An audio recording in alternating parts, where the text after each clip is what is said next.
Nizamuddin sir வணக்கம். Nizamuddin sir வணக்கம். ஒரே கேள்விதான் சார், இந்த தேர்தல் புறக்கணிப்பு அப்படிங்கிறது இந்த வாக்குப்பதிவில் ஏதாவது தாக்கத்தை ஏற்படுத்துமா, அல்லது இன்டைரக்டாக நீங்க அதிமுக, பாஜக, தேமுதிக போன்ற கட்சிகள் எல்லாம் தேர்தலை புறக்கணித்து மறைமுகமாக திரு பிரகாஷ் சொல்வதை போல நாம் தமிழருக்கு ஒருவேளை வேட்பாளராக சீமான் நிற்கும் பட்சத்தில் அவருக்கு தங்களுடைய ஆதரவை தெரிவிக்கவும் வாய்ப்பு இருக்கா?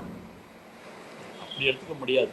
அதுக்கு முன்னாடி ஒரு செய்தி, அன்பு சகோதரர் சொன்னார், இடைத்தேர்தல் என்றால் வெள்ளி பணம் கொடுத்துதான் ஜெயிப்பார்கள், ஆளுங்கட்சி தான் ஜெயிப்பார்கள் என்று தெளிவாக சொன்னார்.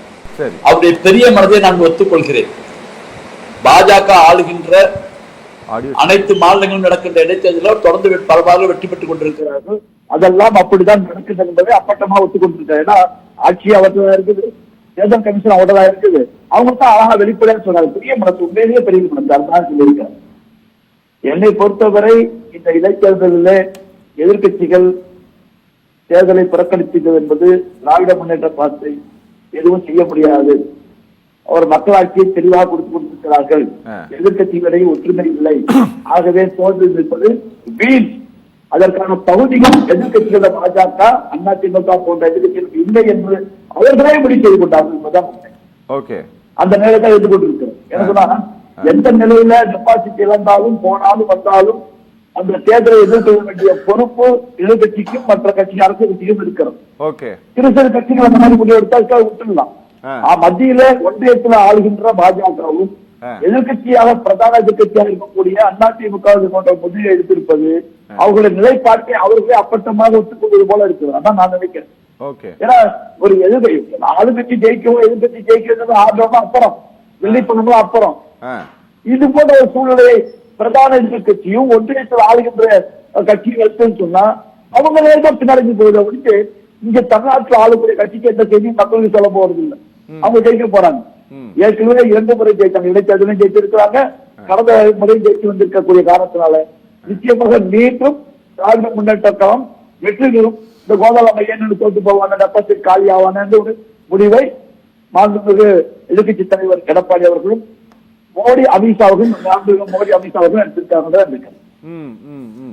இல்ல சார், அதிகபட்சம் 2026 ஒருவேளை இந்த ஒன் நேஷன் ஒன் எலெக்ஷன் அதை இவங்க முடிவெடுத்து அதை தான் நடத்த போறோம்ட்டு ஒருவேளை அவங்க தெளிவா முடிவு எடுக்கக்கூடிய வரையில் நீங்க நம்ம கணக்கு வச்சுக்கிட்டோம் அப்படின்னா சரியா ஒரு 14 மாதம் தான் ஒருத்தர் இன்னைக்கு தேர்ந்தெடுக்கப்பட்டா 14 மாசம் தான் பதவியில் இருக்க முடியும்.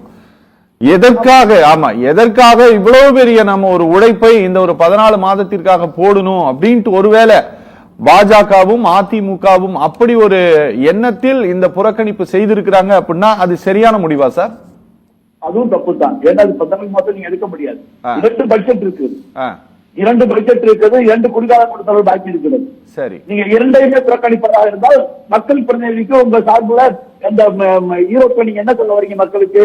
நாங்கள் தகுதி இல்லை, நாங்கள் தகுதி இல்லை, அதிமுக தகுதி இல்லை, பாஜக தகுதி இல்லை, அண்ணாமலை தகுதி இல்லை, மோடி தகுதி இல்லை, அமித்ஷா தகுதி இல்லை சொல்ல வரீங்களா?